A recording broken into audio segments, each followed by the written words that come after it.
ہی شروع ہوتا ہے اور یا پر جا کر ختم ہو جاتا ہے، اور الف سے لے کر ہی یا تک قرآن ہے، اسی کے بیچ میں سارے حرف ہیں۔ اگر یا کے بعد میں کوئی حرف آئے تو بتا دینا، لیکن یا کے بعد کوئی حرف نہیں آئے گا۔ 29 یا 31 حرف ہیں جس میں 2 بار لام آتا ہے، ایک تو لام الف ہوتا ہے، ایک خالی لام ہوتا ہے، ایک چھوٹا ہا ہوتا ہے، ایک بڑا ہا ہوتا ہے۔ لیکن عزیزان ملت اسلامیہ، اگر کسی نے ایک بار الف کہہ دیا تو اللہ رب العالمین اس کو 10 نیکیاں عطا فرماتا ہے۔ لیکن عزیزان ملت اسلامیہ، یہاں پر اساتذہ بیٹھے ہیں، یہاں پر قراء حضرات بیٹھے ہیں، ان سے پوچھو الف کو ہم لکھیں گے تو کیسے لکھیں گے؟ تو کہنے والے اساتذہ کہیں گے امام صاحب جب ہم اس کی تحریر کریں گے اور اس کو کتاب پر لکھیں گے، اس کو سامنے لکھیں گے، تو وہ جو الف آپ بتا رہے ہیں وہ 3 لفظوں سے بنے گا، الف اور لام اور فے سے بنے گا،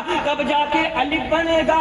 اور جب الف بنے گا تو میں نے تو 10 نیکیاں بتائی تھی، یہاں تو 30 نیکیاں بننے جا رہی ہیں۔ قراء حضرات اساتذہ نے کہہ دیا امام صاحب آپ تو ایک الف بتا رہے تھے، ہم نے اس کو لکھ لیا ہے، اس کو دیکھا، اس کو بڑا بھاگ کیا، اس کا ریسرچ کیا تو اس میں 3 حرف بن گئے، الف لام فے۔ میں نے کہا نہیں حضرات، یہاں پر میرے اساتذہ سنو یا قراء حضرات سنو، یہاں پر 3 حرف نہیں بنیں گے۔ آؤ آگے چلتے ہیں، اب اس کا ٹرانسلیشن کریں گے، اس کو دیکھیں گے اس میں کتنے حرف اور نکلیں گے۔ جب ہم نے لام کو دیکھا، ابھی الف کی بات چل رہی تھی، 3 حرف نکل آئے، ہم لام کو دیکھیں گے تو لام میں بھی 3 حرف آ جاتے ہیں۔ جب لام لکھیں گے اس کے ساتھ الف لکھیں گے اور اس کے ساتھ میم لکھیں گے۔ تو میں نے کہا بھی آپ نے 3 بتائے تھے، میں 3 آپ کو اور دے رہا ہوں، یہ تو 6 ہو گئے۔ میں نے تو 10 نیکیوں کی بات کی تھی،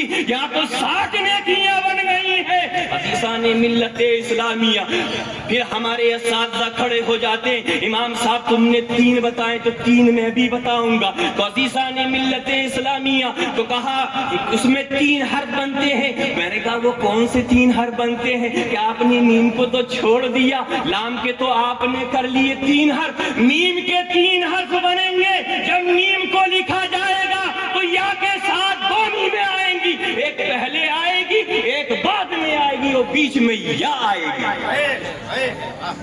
تو کہنے والوں نے کہہ دیا امام صاحب آپ نے تو 10 نیکیاں بتائی تھی، الف کہنے میں اللہ نے آپ کو 90 نیکیاں عطا فرما دی۔ کتنی نیکیاں؟ 90 نیکیاں۔ عزیزان ملت اسلامی، یہ الف کہنے کا صلہ ہے کہ جس کے بدلے اللہ رب العالمین ہمیں اور آپ کو 90 نیکیاں عطا فرما۔ میرے پیارے بزرگوں اور میرے سامنے میرے رشتے کی پیاری ماں اور بہنیں وہ بیٹھی ہیں کہ جن کے بھائی یہاں پر اپنے سروں پر بظاہر وہ کپڑے کا ہوگا لیکن وہ مدرسے کی طرف سے ایک تاج ہوگا، وہ ایک تاج ہوگا۔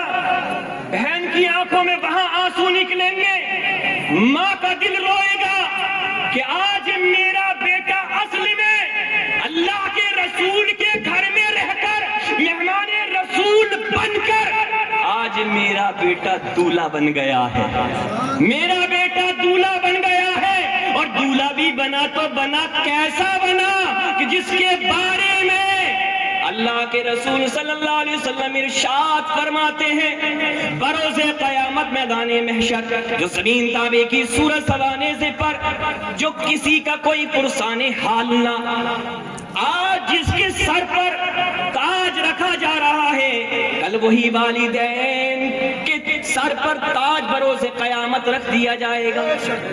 آج یہاں بیٹے کے سر پر تاج رکھا جا رہا ہے اور کل میدان محشر میں وہ تاج اس والدین کے سر پر رکھا جائے گا اور والدین بڑے فخر کے ساتھ اس میدان محشر میں چلتے ہوئے نظر آئیں گے۔ بے شک سبحان اللہ۔ تفصیل پہ نہیں جانا چاہتا، کہنے کا مقصد یہ ہے کہ جس باپ کی اس اولاد نے